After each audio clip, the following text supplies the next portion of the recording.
जजेस की तादाद बढ़ाने की बात है सुप्रीम कोर्ट में, उसके ऊपर आपका ओपिनियन क्या है? सर मैं उसके ओपिनियन इसलिए उसके खिलाफ हूँ कि आपने अगर तादाद बढ़ानी है तो आप नीचे जजेस की तादाद बढ़ाएं, सिविल कोर्ट में, एडिशनल में और फिर हाई कोर्ट में आए। ये जो जजेस का तादाद है ना, इसका इम्पैक्ट कॉस्ट का बहुत ज़्यादा है। प्रॉब्लम क्या आ रहा है? प्रॉब्लम ये आ रहा है कि आप ये कह रहे हैं पाकिस्तान में कि 17 जज जो हैं वो काम नहीं कर रहे क्योंकि उन 17 में से आपने 10 जजों को पॉलिटिकल केसेस सुनने पे लगाया हुआ है। जस्टिस आसिफ सईद खोसा साहब जब चीफ जस्टिस थे, and perhaps one of the best chief justice of Pakistan, why? Because उन्होंने अपने टाइम पे पेंडेंसी कम की, सिर्फ इस्लामाबाद की एक रजिस्ट्री के अलावा सारी जगह जीरो कर दी थी। आप सुबह बैठाएं 3 मेंबर बेंच, उसे कहें जी रात को अगर अदालतें खुल सकती तो रात तक चल भी सकती हैं। लगाएं मर्डर अपील्स, एक दिन में मेरा ख्याल 40-50 अपीलें आप उड़ा सकते हैं। आपको अगर एक बंदा बल्ले का निशान लेने के लिए रातों रात अपनी अपील लगवा सकता है, या एक बंदा उठ के कोई अपना पॉलिटिकल केस लगवा सकता है, तो पाकिस्तान की आवाम के मसले जो हैं वो ये बल्ला और ये सारे केसेस तो नहीं है। उनका मसला तो ये है कि एक बंदा अंदर है 2013 से या 2003 से, वो कह रहा है जी मेरी अपील। अच्छा, अपीलों में क्या चीज़ चल रही है नई कि जी आजकल चल रही है 17 की अपीलें। ये कभी दुनिया में क्या सुना है? मुझे आसिफ सईद खोसा साहब जब चीफ जस्टिस बने तो उन्होंने बुलवाया कि यार कोई रिफॉर्म्स वगैरह सजेस्ट करो। He told me something very interesting. उन्होंने कहा जब इंग्लैंड में कोई केस क्रिमिनल चलता है तो आज डेट मिलती है अक्टूबर की, लेकिन वो मिलती है 7 दिन की, लगातार ट्रायल खत्म हो जाता है। अब यानी आपका एक मतलब डेट लग गई तो आपका काम खत्म। क्रिमिनल बैठा हुआ इंतजार में कि जी या जो भी चार्ज है कि जी बस ठीक है। सो मेरा कहने का मकसद ये, इस मुल्क का जो इंसाफ का निज़ाम है उसमें सबसे बड़ा प्रॉब्लम जो है ना, एक तो ताख़ीर है और दूसरा ये है कि आप उनको केसेस सुनने नहीं दे रहे। आपने तादाद बढ़ानी, नीचे बढ़ाएं ताकि नीचे से केस ऊपर आए ना। और दुनिया की कौन सी सुप्रीम कोर्ट है जिसमें हर केस आता हो? हमारी सुप्रीम कोर्ट जो है उसमें एक साइकिल का केस भी ऊपर जा रहा है। तो ये जो बहस है कि कोई आईनी, वैसे तो ये सारी अदालतें भी आईनी है, लेकिन कोई इस तरह की कोई अदालत बनेगी जो ये वाले केसेस देखा करेगी, ये अफवाह ही है? ये हो सकता है, और हो सकता है तो क्या मुमकिन है, इसकी गुंजाइश है? मुमकिन का तो मुझे आइडिया नहीं, शायद बन सके, आईनी तरमीम चाहिए होगी इसके लिए, लेकिन एक constitutional court is not a bad idea. Supreme court of United states जो है उसमें 12-13 केस जाते हैं साल, लेकिन हर स्टेट का अपना सुप्रीम कोर्ट है। तो इसी तरह पाकिस्तान का एक सुप्रीम कोर्ट हो जो एक काम करे, उसमें जिस तरह आपने फेडरल शरीयत कोर्ट बनाया है, इस तरह 3 जज को आप बैठा दें कि जी वो बैठ के सिर्फ आईनी केसेस सुने। और अल्हम्दुलिल्लाह हमारे आईनी केसेस ज़्यादा, हर बंदे ने तो आईनी मसला बनाया हुआ है। किसी की चोरी हो जाए तो पहले कहते हैं जी मेरा आईन जो है वायलेट हो गया है। तो अगर ये बन जाए तो इसमें कोई हर्ज नहीं है। मैं तो पर्सनली इसके हक में हूँ, ये कोई इतनी बुरी चीज़ नहीं है।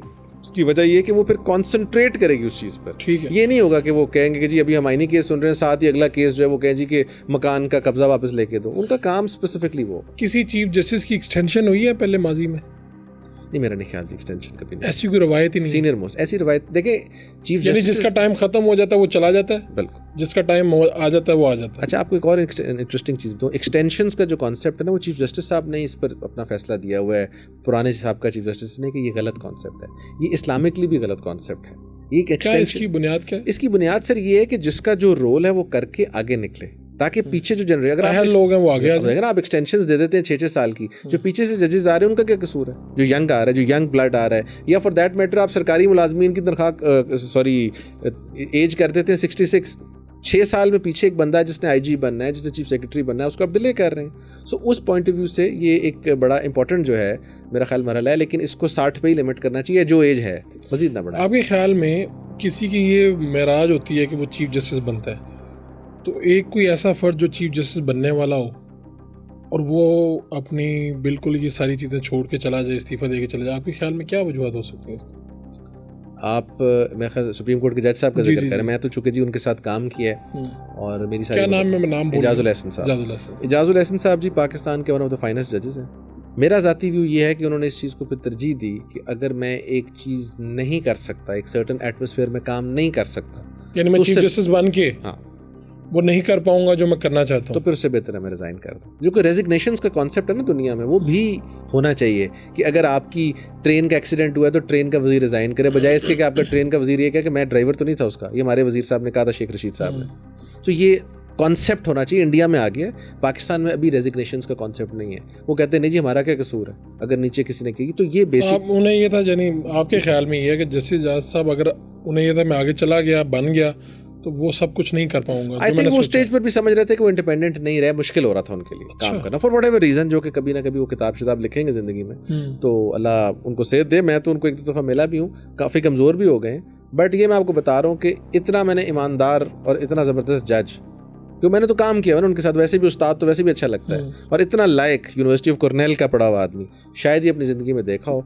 आई होप कि उनका डिसीजन आज तो हमें समझ नहीं आ रहा, लेकिन इन टाइम्स टू कम आएगा, बिकॉज बहुत समझदार आदमी थे। सो उन्होंने फील किया कि अगर मैं एक चीज़ नहीं कर पा रहा या मैं जस्टिस नहीं कर पा रहा अपने ओहदे के साथ, तो इट इज़ मच बेटर कि मैं रिज़ाइन करके तो ये चीफ जस्टिस बनने का जो अमल है, जो जिस तरह से आया कि भाई सीनियरिटी ये वो, आप इसको समझते हैं कि ये मुनासिब तरीन अमल है? अगर ये बाकी जगह पे भी देखिए ये अमल बुरा नहीं, क्योंकि जिस आदमी ने आना है, अगर आपने किसी को सुप्रीम कोर्ट का जज बना दिया है तो वो साथ साथ फिर ऑफ कोर्स चीफ जस्टिस बनने का भी अहल है। ये कैसे हो सकता है कि वो चीफ जस्टिस नहीं बन सकता लेकिन सुप्रीम कोर्ट का जज बन सकता है? तो यही फार्मूला कहीं और पे भी लग सकता है, हमारा आर्मी चीफ या कहीं और पे। मैं तो हमेशा कहता हूँ जी, seniority principle is not a bad principle, लेकिन जब आप आर्मी चीफ का जिक्र करते हैं, लेट से आईजी पंजाब या किसी और कमांडर का जिक्र करते हैं, वहां पर आपने सिलेक्ट करना है 5 के पैनल में सिर्फ द बेस्ट पर्सन। देखिए ना आपने एक बंदे, ये एक डिफरेंट चीज का क्राइटेरिया डिफरेंट है। वहाँ आप क्राइटेरिया अपॉइंटमेंट्स नहीं करते, वहाँ तो एक नीचे से बंदा आ रहा है, फौजी बनता है ऊपर।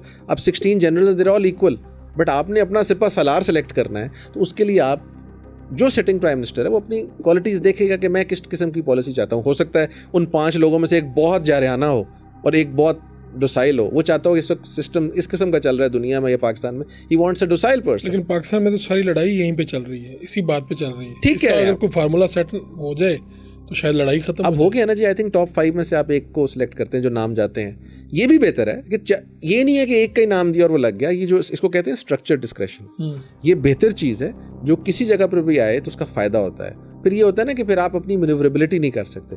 बट आई स्टिल फील कि इस तरह की पोजीशंस जो आईजीज हैं, कमांडर्स हैं या आर्मी है, उसको इसी तरह से उसको आपको सिलेक्शन का इख्तियार होना चाहिए प्राइम मिनिस्टर को, कि एक पैनल हो जिसमें वो सिलेक्ट करे। वरना तो देखे ना जी, ये हो सकता है कि ऐसा बंदा ऊपर आ जाए। कॉन्स्टिट्यूशनल होता है एक डिफरेंट चीज़ है, ये तो बात ही और है ना। जो बंदा आ जाए जिसकी प्राइम मिनिस्टर के साथ वर्किंग एक्सपीरियंस ही ना हो या वर्किंग रिलेशनशिप ही ना हो, उसने, बिकॉज वो आइडियली वो प्राइम मिनिस्टर के मातहत है, चीफ जस्टिस प्राइम मिनिस्टर के मातहत नहीं है। तो जो मातहत इदारे टेक्निकली स्पीकिंग हैं, तो उनका आपको सिलेक्शन का इख्तियार तो होना चाहिए। ये तो नहीं हो सकता कि वो एक बंदा आके आपके ऊपर बैठ जाए। वैसे तो ये प्रिंसिपल जो है इवेंचुअली दुनिया में बहुत जगह पर आ रहा है, सीनियरिटी प्रिंसिपल, लेकिन मैं समझता हूँ फिर भी इन इदारों के लिए 2-3 इदारे जिनका मैं बता रहा हूँ, इसमें नेवी है, सब हैं, टॉप 3 में से आप एक सेलेक्ट करके लगा।